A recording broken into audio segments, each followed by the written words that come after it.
दोस्तों, यदि आप भी मैट्रिक बोर्ड परीक्षा 2025 में देने वाले हैं तो आपके लिए क्लास महत्वपूर्ण है, क्योंकि अभी के इस क्लास में हम लोग क्लास 10th के बोर्ड एग्ज़ाम 2025 के लिए साइंस यानी विज्ञान के 30 इम्पोर्टेंट वैसे क्वेश्चन देखेंगे जो 2025 के बोर्ड परीक्षा में पूछने की संभावना है। तो आप लोग से रिक्वेस्ट है कि आप लोग क्लास में अंत तक बने रहिएगा और प्रत्येक प्रश्न का आंसर भी देते चलिएगा। इससे आप लोग का कॉन्फिडेंस बढ़ेगा कि हम कितना प्रश्न सही कर पाते हैं। और कुछ चैप्टर जो है पीछे क्लास में हम पढ़ा दिए हैं, उसमें से भी कुछ क्वेश्चन लिया गया है, तो आप लोग उसका आंसर आसानी से दे सकते हो अगर आप लोग पिछला क्लास किए होंगे तो चलिए हम बिना देर किए क्लास को स्टार्ट करते हैं। ये साइंस यानी विज्ञान के फिजिक्स, केमिस्ट्री और बायोलॉजी तीनों का क्वेश्चन है। तो फर्स्ट क्वेश्चन पर आते हैं और फर्स्ट क्वेश्चन यहाँ पर पूछा गया है कि प्रकाश संश्लेषण होता है। प्रकाश संश्लेषण कब होता है? अगर आप लोग व्हाट्सएप ग्रुप ज्वाइन नहीं किए हैं तो ऊपर यहाँ पर नंबर लिखा है, आप लोग नंबर को सेव करके मैसेज कीजिएगा व्हाट्सएप पर, आप लोग को व्हाट्सएप ग्रुप में जोड़ दिया जाएगा। तो फर्स्ट क्वेश्चन है कि प्रकाश संश्लेषण होता है। प्रकाश संश्लेषण कब होता है? दिन में या रात में, या दिन और रात दोनों में, या इनमें से कोई नहीं? तो प्रकाश संश्लेषण केवल दिन में होता है, क्योंकि दिन में प्रकाश होता है, रात में प्रकाश नहीं होता है। तो प्रकाश संश्लेषण की क्रिया दिन में होती है, यानी इसका right answer option number A हो जाएगा, दिन में। नेक्स्ट क्वेश्चन है कि निकट दृष्टि दोष के दूर करने के लिए कौन सा लेंस प्रयुक्त होता है? ये क्वेश्चन क्लास 10 के फिजिक्स के चैप्टर नंबर 2 में है, जो कि क्लास 10 के फिजिक्स के चैप्टर 1 और चैप्टर 2 हम पूरी तरीक़ा से पढ़ा दिए हैं। तो आप लोग अगर क्लास किए होंगे तो इसका आंसर आसानी से बता सकते हैं। हम बताए हैं कि निकट दृष्टि दोष अगर पूछेगा तो निकट दृष्टि दोष को दूर करने के लिए अवतल लेंस का व्यवहार किया जाता है, और दूर या दीर्घ दृष्टि दोष को दूर करने के लिए उत्तल लेंस का व्यवहार किया जाता है। तो दोनों आप लोग को क्वेश्चन याद होना चाहिए। इसका right answer option number A हो जाएगा, अवतल लेंस होगा, क्योंकि निकट दृष्टि दोष दूर करने के लिए पूछा गया है, तो अवतल लेंस। और दूर या दीर्घ दृष्टि दोष को दूर करने के लिए उत्तल लेंस का प्रयोग होता है। नेक्स्ट क्वेश्चन है 3 नंबर की, विद्युत का अच्छा चालक है। विद्युत का अच्छा चालक क्या होता है? लकड़ी या प्लास्टिक या कार्बन या चांदी? तो विद्युत का सबसे अच्छा चालक जो होता है वह चांदी होता है, ऑप्शन नंबर डी बिल्कुल राइट आंसर हो जाएगा। विद्युत का अच्छा चालक चांदी होगा। नेक्स्ट क्वेश्चन है कि सभी जीव जंतुओं के लिए ऊर्जा का अंतिम स्रोत क्या है? सभी जीव जंतुओं के लिए पूछा गया है कि सभी जीव जंतुओं के लिए ऊर्जा का अंतिम स्रोत क्या है? ग्रह है, या चंद्रमा है, या सूर्य है, या कोयला है? तो यहाँ पर ऊर्जा का अंतिम स्रोत सभी जीव जंतुओं के लिए सूर्य होता है, ऑप्शन नंबर सी बिल्कुल राइट आंसर हो जाएगा। नेक्स्ट क्वेश्चन है यहाँ पर 5 नंबर क्वेश्चन है कि साइड मिरर के रूप में प्रयुक्त होता है। क्वेश्चन ये पूछा गया है कि साइड मिरर के रूप में प्रयुक्त होता है उत्तल दर्पण या अवतल दर्पण या उत्तल लेंस या समतल दर्पण। और ये क्वेश्चन भी क्लास 10 के फिजिक्स के चैप्टर नंबर 1 है, प्रकाश का परावर्तन तथा अपवर्तन, जो कि हम पढ़ा दिए हैं। तो साइड मिरर के रूप में प्रयुक्त होता है उत्तल दर्पण, ऑप्शन नंबर ए बिल्कुल राइट आंसर हो जाएगा। साइड मिरर के रूप में प्रयुक्त होता है उत्तल दर्पण। नेक्स्ट क्वेश्चन है यहाँ पर 6 नंबर कि लेंस की शक्ति की इकाई क्या होती हैं? लेंस की शक्ति की इकाई क्या होती हैं? डायोप्टर या मीटर या सेंटीमीटर या किलोमीटर? तो लेंस की शक्ति की इकाई डायोप्टर होती हैं, ऑप्शन नंबर ए बिल्कुल राइट आंसर हो जाएगा। लेंस की शक्ति की इकाई डायोप्टर होती हैं, ऑप्शन नंबर ए बिल्कुल राइट आंसर हो जाएगा। नेक्स्ट क्वेश्चन है कि तारे के टिमटिमाने का क्या कारण है? ये भी क्वेश्चन क्लास 10 के फिजिक्स के चैप्टर नंबर 2 में है, मानव नेत्र तथा रंग बिरंग संसार, जो कि वह भी चैप्टर हम पढ़ा दिए हैं। तो तारे के टिमटिमाने का कारण क्या है? तो तारे, यहाँ पर तारे व मंडलीय अपवर्तन के कारण टिमटिमाते नजर आते हैं, यानी इसका राइट आंसर ऑप्शन नंबर क्या हो जाएगा? बी बिल्कुल राइट आंसर हो जाएगा। तारे के टिमटिमाने का कारण है वायुमंडलीय अपवर्तन। नेक्स्ट क्वेश्चन है कि किस लेंस को अभिसारी लेंस भी कहते हैं? क्वेश्चन पूछा गया है कि किस लेंस को अभिसारी लेंस कहते हैं? उत्तल लेंस या अवतल लेंस या बेलनाकार लेंस या इनमें से कोई नहीं? तो किस लेंस को अभिसारी लेंस कहा जाता है? तो आप लोग याद रखिएगा, अभिसारी लेंस कहा जाता है यहाँ पर उत्तल लेंस को, और अवतल लेंस को अपसारी लेंस कहा जाता है। दोनों आप लोग याद रखिएगा, अभिसारी लेंस कहा जाता है उत्तल लेंस को, और अपसारी लेंस कहा जाता है अवतल लेंस को। नेक्स्ट क्वेश्चन है किसी अंतरिक्ष यात्री को आकाश कैसा प्रतीत होता है। यह भी उसी चैप्टर है, क्लास 10 के फिजिक्स के चैप्टर नंबर 2 से ये प्रश्न पूछा गया है।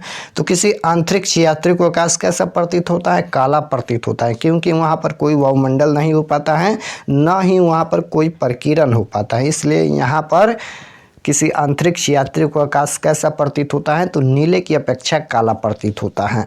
नेक्स्ट क्वेश्चन है कि किस दर्पण से हमेशा वस्तु से छोटा प्रतिबिंब प्राप्त होता है।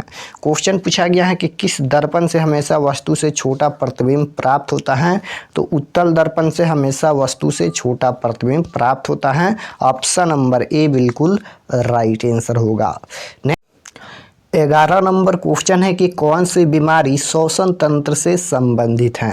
क्वेश्चन पूछा गया है कि कौन सी बीमारी श्वसन तंत्र से संबंधित है, तो यहाँ पर निमोनिया बीमारी श्वसन तंत्र से संबंधित है। ऑप्शन नंबर ए बिल्कुल राइट आंसर होगा। नेक्स्ट क्वेश्चन है कि एक घोल नीले लिटमस पत्र को लाल कर देता है, तो घोल का पीएच मान क्या हो सकता है। ये क्वेश्चन केमिस्ट्री का है और आप लोग क्लास 9th में भी ये क्वेश्चन आप लोग पढ़े होंगे, क्योंकि एग्जाम में काफ़ी बार पूछा भी गया है, क्लास 9th में भी, क्लास 10th में भी। तो एक घोल है जो नीले लिटमस पत्र को लाल कर देता है।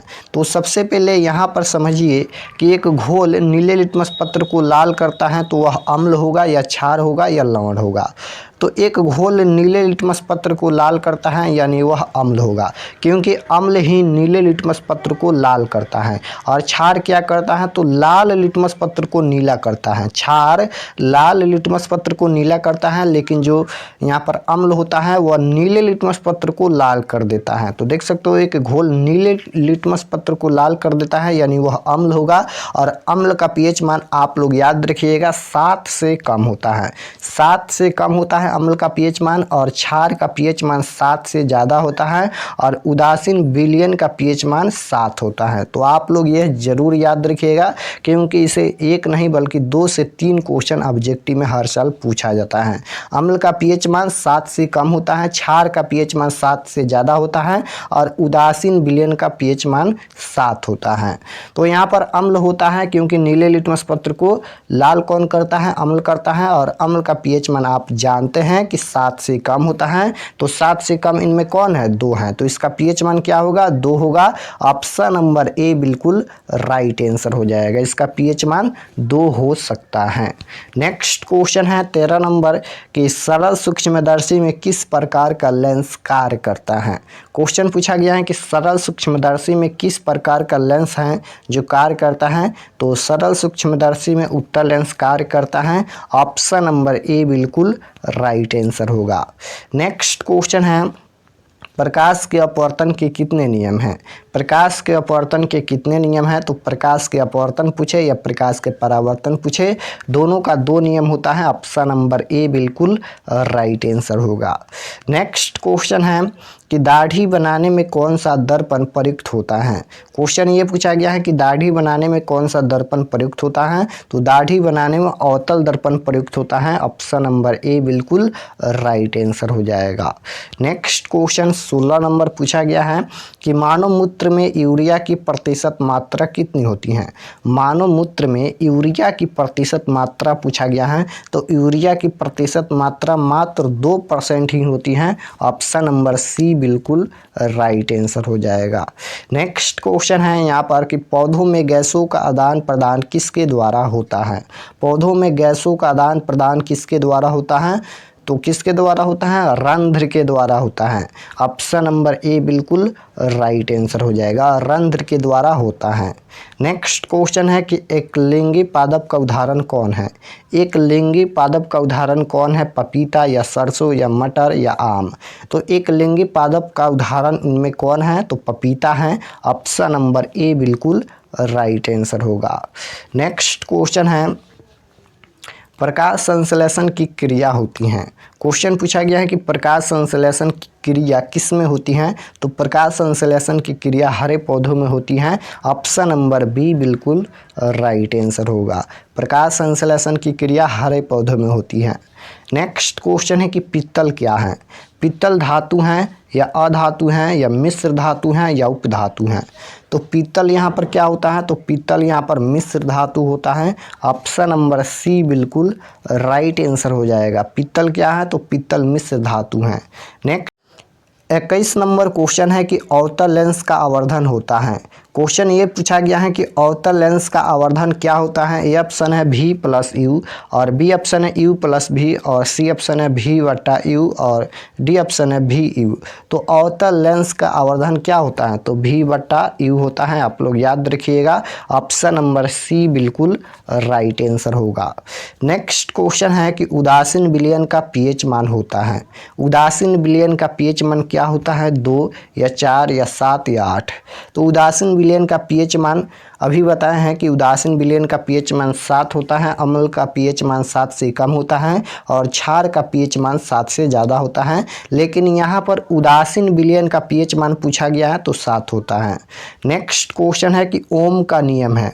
ओम का नियम इनमें कौन है, ये फार्मूला ही पूछा गया है और बहुत ही महत्वपूर्ण फार्मूला है क्योंकि इस फार्मूला से 5 अंक वाला प्रश्न सॉल्व किया जाता है।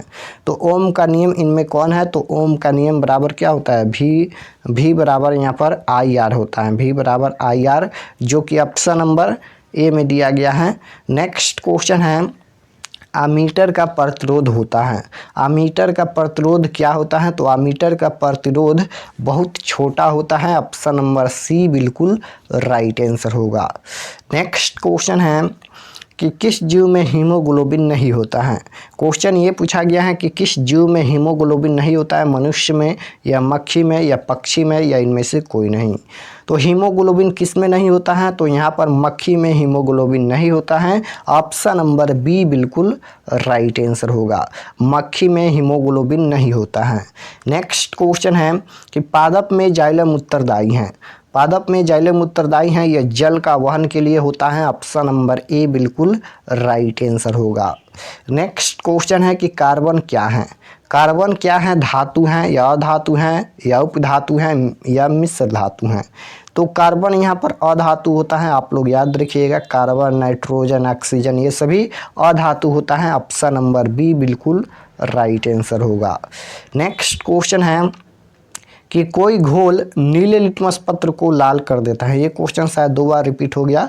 तो कोई घोल है जो नीले लिटमस पत्र को लाल कर देता है, तो घोल का pH मान क्या हो सकता है। ये क्वेश्चन 2 बार रिपीट हो गया, तो इसका आंसर आप लोग ही बताइएगा क्योंकि इसका आंसर इसी क्लास में हम बता दिए हैं। तो कमेंट में इसका आंसर ज़रूर बताइएगा, क्वेश्चन नंबर 28 का। चलिए नेक्स्ट क्वेश्चन है 29 नंबर। अम्ल का pH मान, अम्ल का जलीय विलयन सुचालक होता है। क्वेश्चन ये पूछा गया है कि अम्ल का जलीय विलयन किसके सुचालक होता है, तो अम्ल का जलीय विलयन विद्युत का सुचालक होता है। ऑप्शन नंबर ए बिल्कुल राइट आंसर हो जाएगा, अम्ल का जलीय विलयन विद्युत का सुचालक होता है। नेक्स्ट क्वेश्चन है कि किस धातु को चाकू से सरलता से काटा जा सकता है। क्वेश्चन पूछा गया है कि कौन सा धातु है जिसे चाकू से सरलता से काटा जा सकता है, लोहा या तांबा या कैल्शियम या सोडियम और लिथियम। तो यहाँ पर देखिए, लोहा को चाकू से नहीं काट सकते हैं, तो ये ऑप्शन गलत है। तांबों का भी नहीं काट सकते हैं और कैल्शियम को भी नहीं काट सकते हैं, लेकिन यहाँ पर सोडियम और लिथियम है। तो सोडियम और लिथियम को चाकू से आसानी से काट सकते हैं। क्यों काट सकते हैं, क्योंकि सोडियम और लिथियम मुलायम होते हैं। तो इसका right answer option number D हो जाएगा, सोडियम और लिथियम को चाकू से आसानी से काट सकते हैं। तो यहाँ पर हम लोग अभी के इस क्लास में 30 महत्वपूर्ण प्रश्न देखे हैं। आप लोग कमेंट में बताना कि आप लोग का 30 में से कितना प्रश्न सही हुआ। और अगर आप लोग चैनल पर नए होंगे तो चैनल को ज़रूर सब्सक्राइब कर लीजिएगा ताकि आने वाले नेक्स्ट क्लास आपके पास ज़रूर पहुँचे। और व्हाट्सएप ग्रुप ज्वाइन कर लीजिएगा, ऊपर हम नंबर दे दिए हैं, मैसेज कीजिएगा, व्हाट्सएप ग्रुप में जोड़ दिया जाएगा आप लोग को। तो मिलते हैं नेक्स्ट क्लास में, तब तक अपना स्टडी कीजिए। आप सभी को धन्यवाद।